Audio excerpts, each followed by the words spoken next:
తాకట్లో ఉన్న బంగారాన్ని విడిపించి ఆ రోజున మార్కెట్ ధర కట్టి మిగిలిన డబ్బును మీకు అందిస్తుంది కొమ్మూరి గోల్డ్.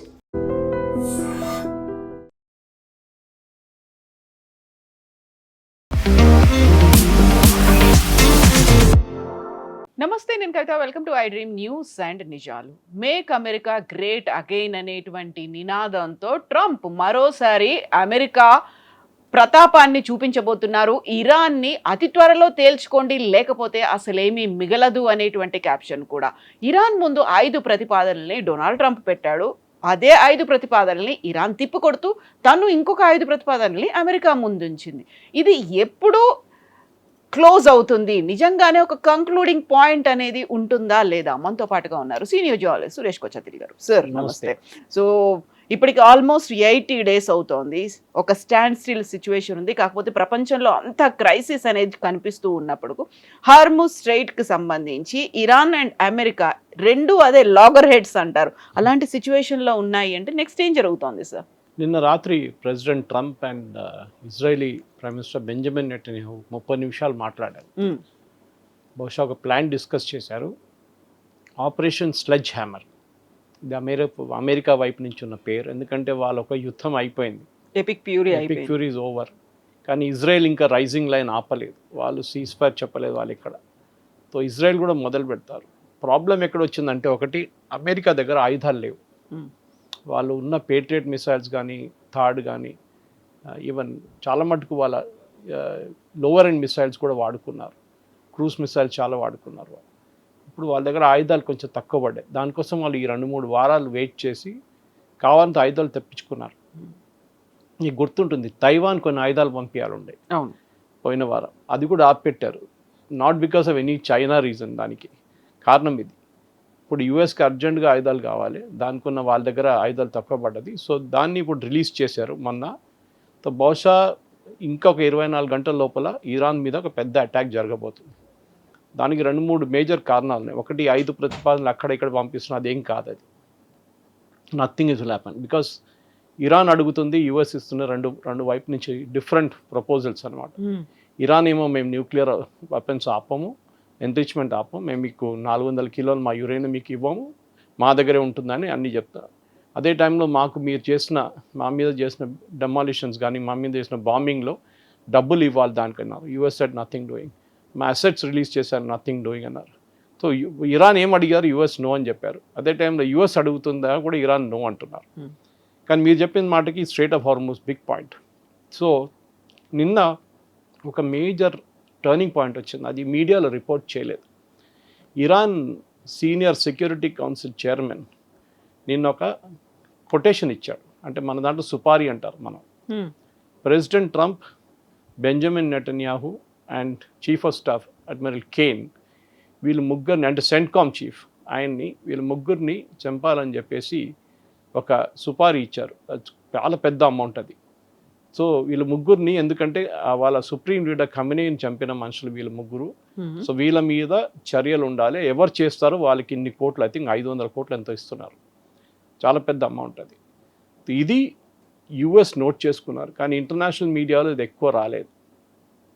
అమెరికన్ మీడియాలో వచ్చింది, ఇజ్రాయేలీ మీడియాలో వచ్చింది, కానీ అరబ్ మీడియాలో ఎక్కడ దీని గురించి మాటలు రావట్లేదు బయట.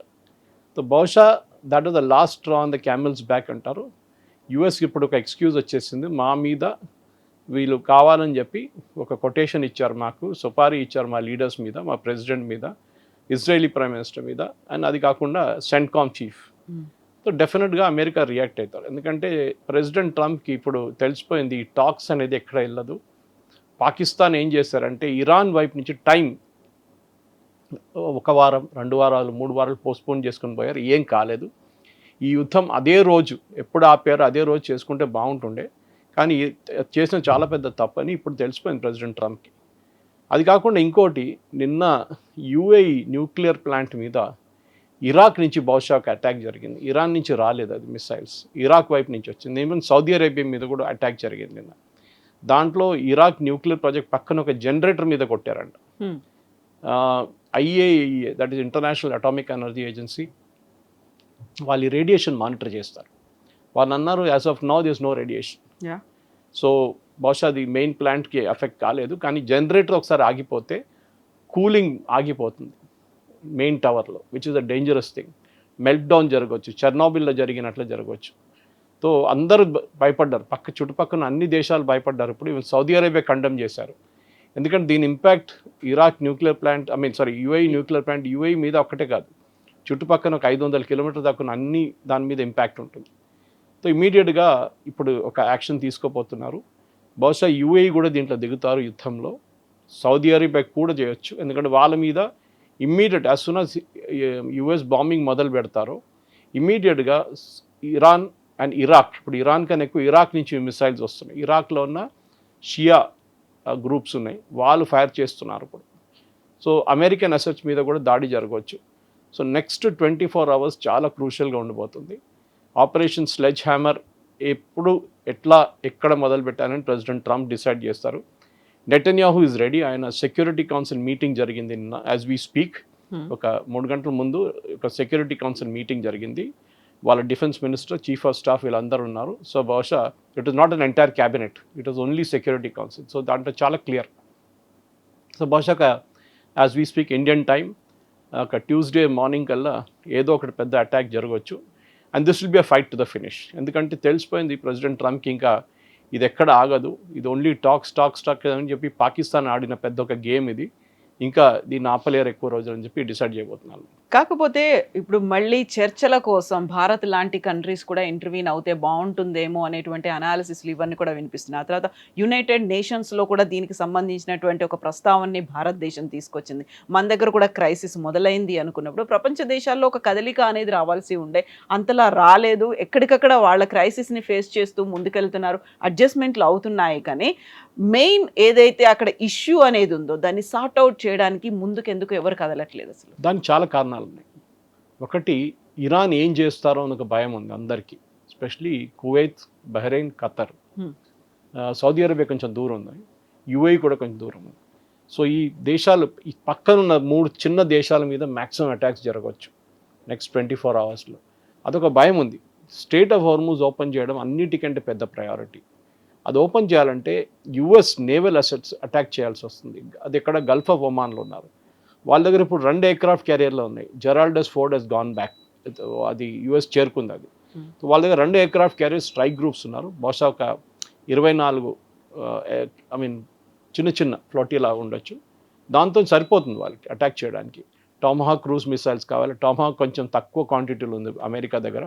బహుశా ఇవాళ రేపట్లో they will get all the replenishments. ఒకసారి మొత్తం వచ్చిన తర్వాత ఒక అటాక్ జరగవచ్చు. ప్రెసిడెంట్ ట్రంప్ చైనాకి వెళ్ళారు.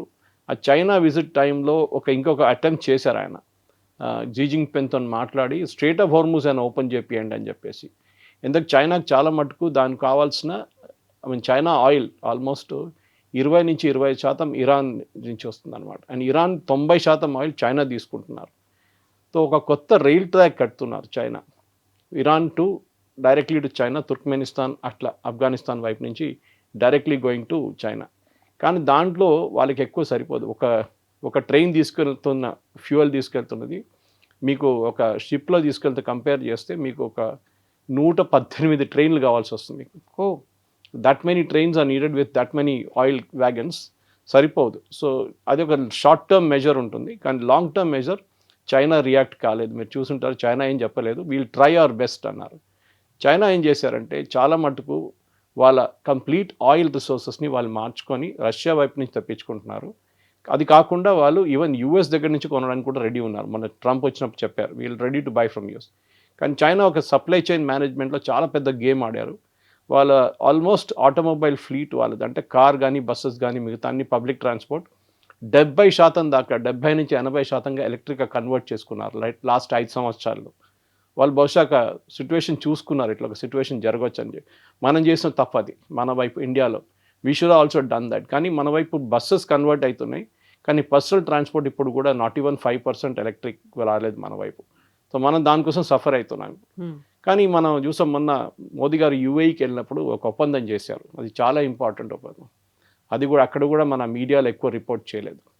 ఒరిస్సా వైపు ఒక కొత్త స్ట్రాటజిక్ పెట్రోలియం రిజర్వ్ పెట్టబోతున్నారు. And underground facility, overground facility కూడా ఉండొచ్చు. యుఏఈ ఏం చేస్తారంటే వాళ్ళ వైపు నుంచి వాళ్ళు అక్కడ స్టోర్ చేస్తున్న ఆయిల్ బదులు ఇండియాలో స్టోర్ చేస్తారు క్రూడ్ ఆయిల్. ఇప్పటి నుంచి వాళ్ళు ఫ్యూజరాయిల్లో స్టోర్ చేస్తారు. వాళ్ళు అక్కడి నుంచి టేక్ ఆఫ్ పాయింట్ ఉంటుంది.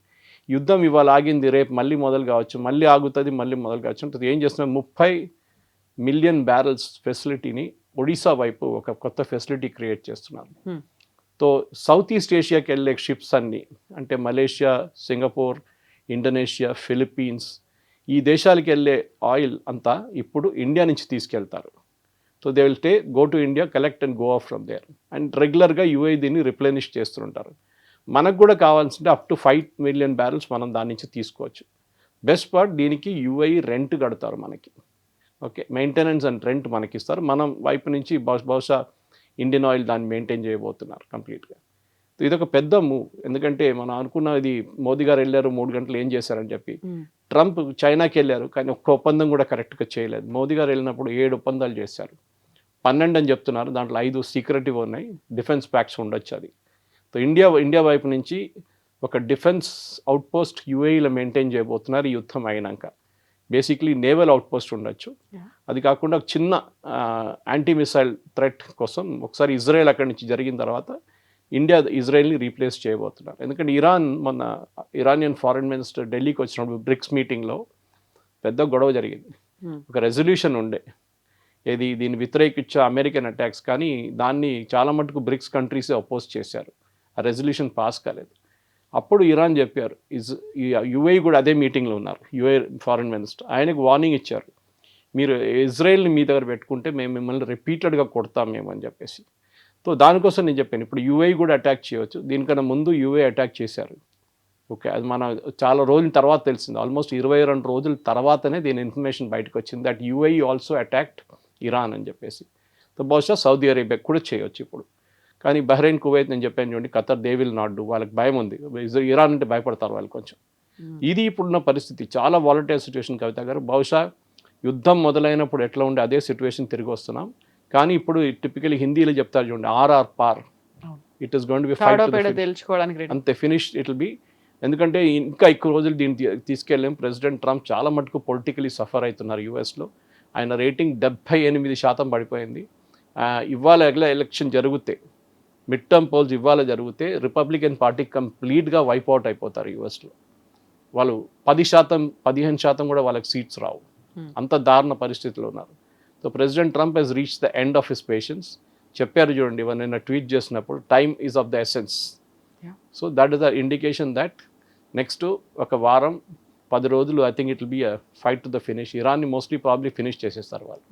బట్ ఇంత అయినప్పుడు కూడా ఇరాన్ చాలా అగ్రెసివ్గా వెళ్తుంది. ఇప్పటిదాకా కేవలం స్ట్రైట్ ఆఫ్ హార్మూజ్ నుంచి కావాల్సినటువంటి క్రూడ్ ఆయిల్ వీటన్నిటి మీదే కాదు, అండర్ గ్రౌండ్లో ఉన్నటువంటి కేబుల్ని మీద కూడా మేము అటాక్ చేస్తాము అనేది, దానికి సంబంధించి నిర్వహణ బాధ్యతలు మాకు ఇవ్వండి, లేకపోతే కంప్లీట్గా అటాక్ చేస్తాము అంటే ఇప్పటిదాకా మనం చూసిన క్రైసిస్ కంటే కూడా ఇంకా ఎక్కువ క్రైసిస్ అనేది రాబోతోంది. కేబుల్ కనెక్షన్ అయిందంటే ఇంటర్నెట్ కూడా పనిచేయడం మానేస్తుంది, కమ్యూనికేషన్స్ పోతాయి, శాటిలైట్ మీద ఎఫెక్ట్ పడుతుంది. ఇవన్నీ ఇంత మ్యాసివ్గా ఇంపాక్ట్ అనేది ఉండబోతోంది అనుకున్నప్పుడు అదే మాట వస్తుంది. నెక్స్ట్ ఏం జరగబోతోంది మళ్ళీ? ఈ కేబుల్స్, మీరు చెప్పిన కేబుల్స్ అన్ని వెస్ట్ ఏషియా వైపు వెళ్తుంది, that terminating in west Asia.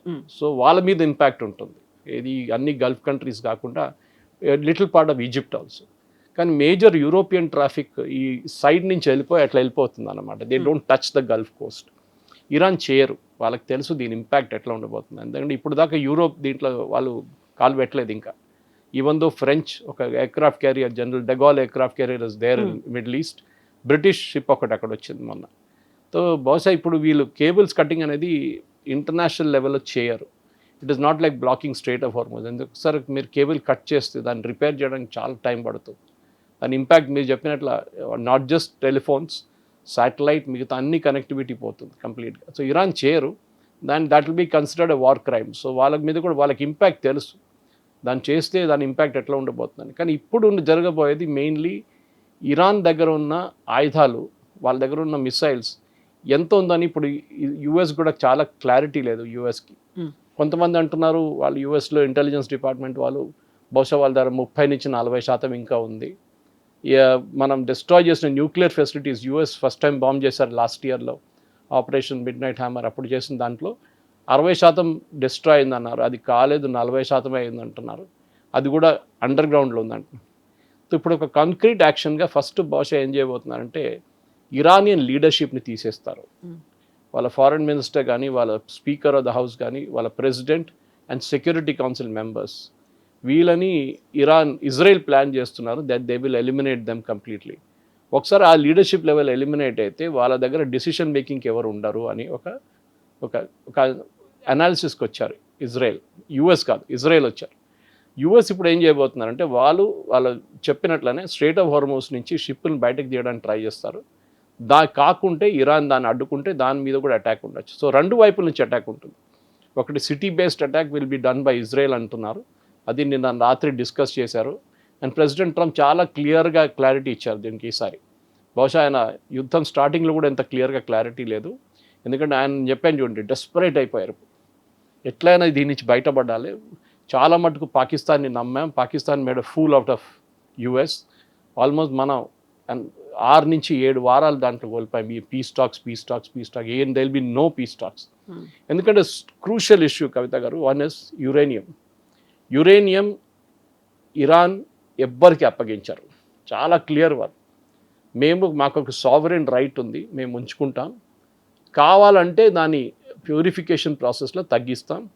ఎన్ని సెంట్రిఫ్యూజెస్ మేము మెయింటైన్ చేస్తామో, ఎన్ని అవుట్ ఆఫ్ కమిషన్ చేసేస్తామో దాని గురించి డిస్కస్ చేయొచ్చు.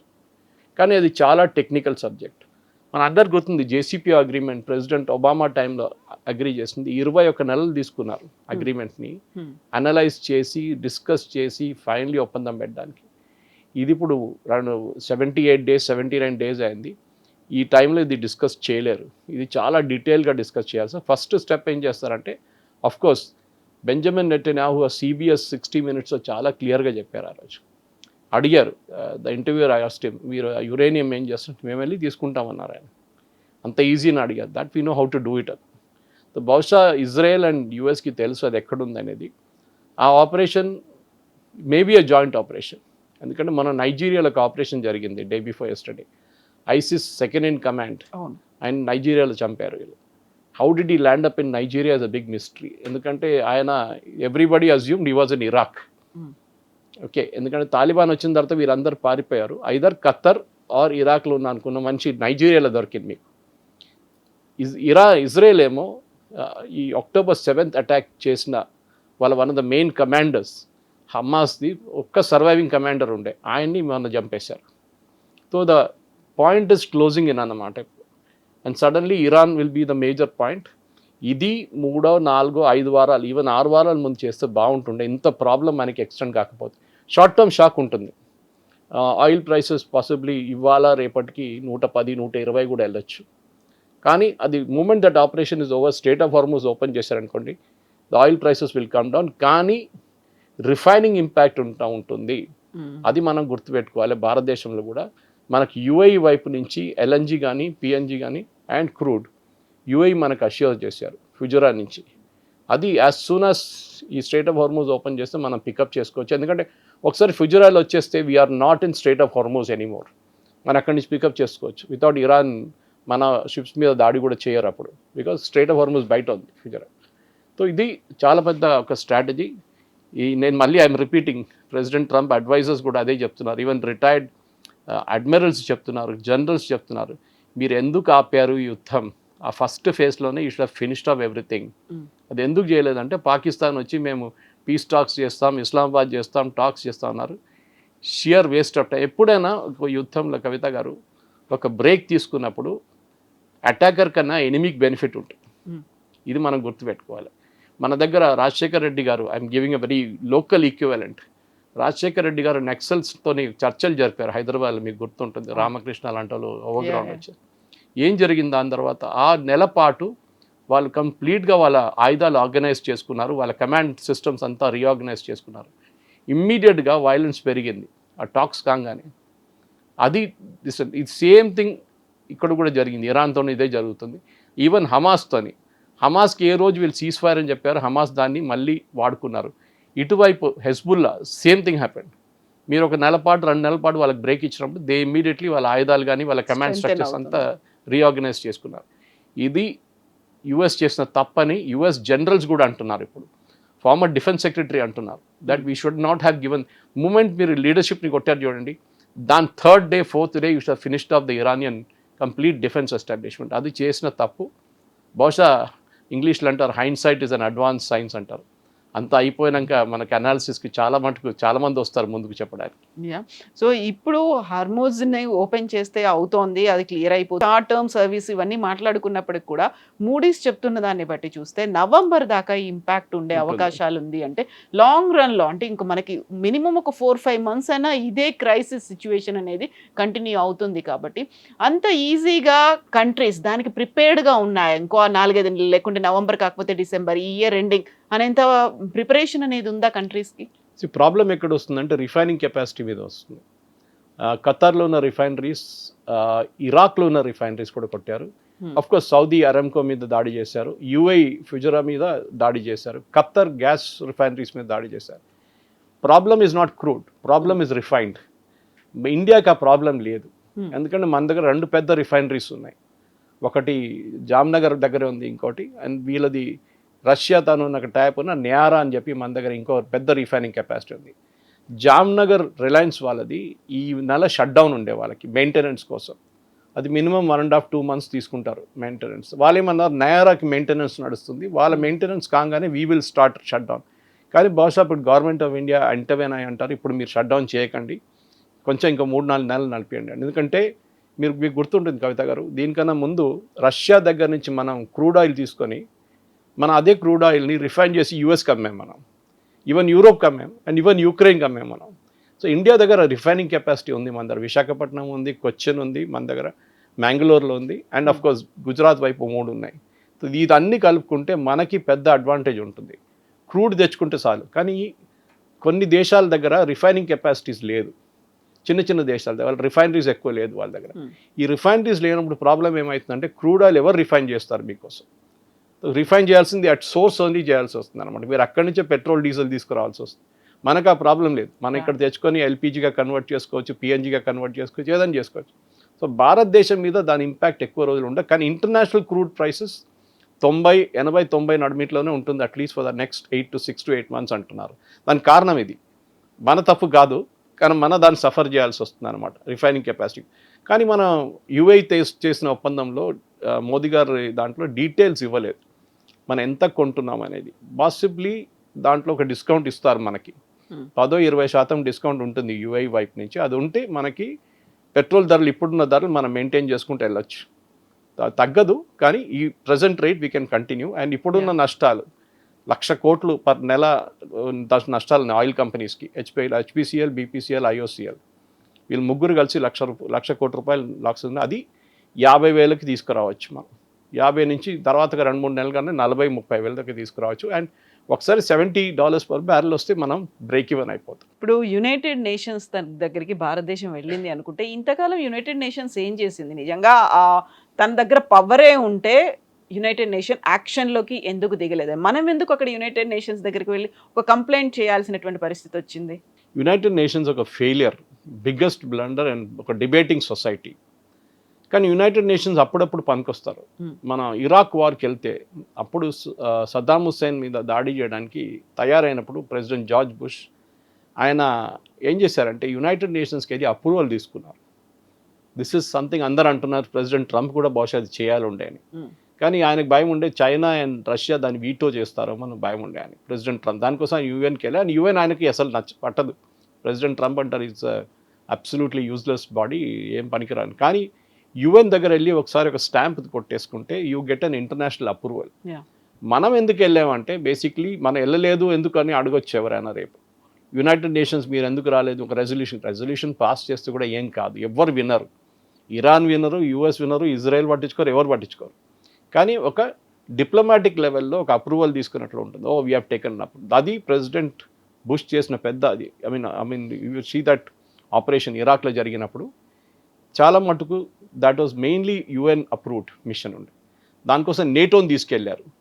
వెపన్స్ ఆఫ్ మాస్ డిస్ట్రక్షన్ ఉందని అక్కడ వెళ్ళారు, కానీ వెపన్ దొరకలేదు, మాస్ డిస్ట్రక్షన్ లేకుండే. Iraq became totally unstable after the Saddam Hussein చంపేశారు. ఇప్పుడు యుఎన్కి వెళ్ళింది మనం బేసిక్లీ ఒక ఏం చెప్తారు, okay we went to UN అని చెప్పొచ్చు అంతే. కానీ వాళ్ళ దగ్గర వెళ్ళి వాళ్ళు ఏం చేయలేరు యుఎన్. మనం చేయాల్సిన పని మనం చేసుకోవాలి, విచ్ ఇస్ బేసిక్లీ ఒక దేశం దగ్గర మనం ఒప్పందం పెట్టుకుంటే మనకి long term sanctions, long term benefit వస్తుంది.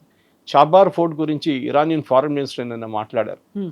ఇరాన్ దగ్గర డబ్బులు లేవు ఇప్పుడు చాబార్ ఫోర్ట్ డెవలప్ చేయడానికి. ఇరాన్ దగ్గర ఉన్న ఆ పోర్ట్ మనకు అప్పగించారు వాళ్ళు. ఆ పోర్ట్ డెవలప్ చేస్తే మనం we can go right up to Tajikistan and Russia without going through Pakistan అన్నమాట, ఆఫ్ఘనిస్తాన్ కూడా. అది చాలా క్రూషియల్ మనకి. సో బహుశా ఈ కన్ఫ్యూజన్లో రేపు ఇరానియన్ రెజిమ్ పోయిందనుకోండి we should take over Chabahar immediately completely. ఎందుకంటే ఇప్పుడు యుఎస్ శాంక్షన్స్ మనకి ఈ జూన్లో ఎండ్ అయిపోతుంది.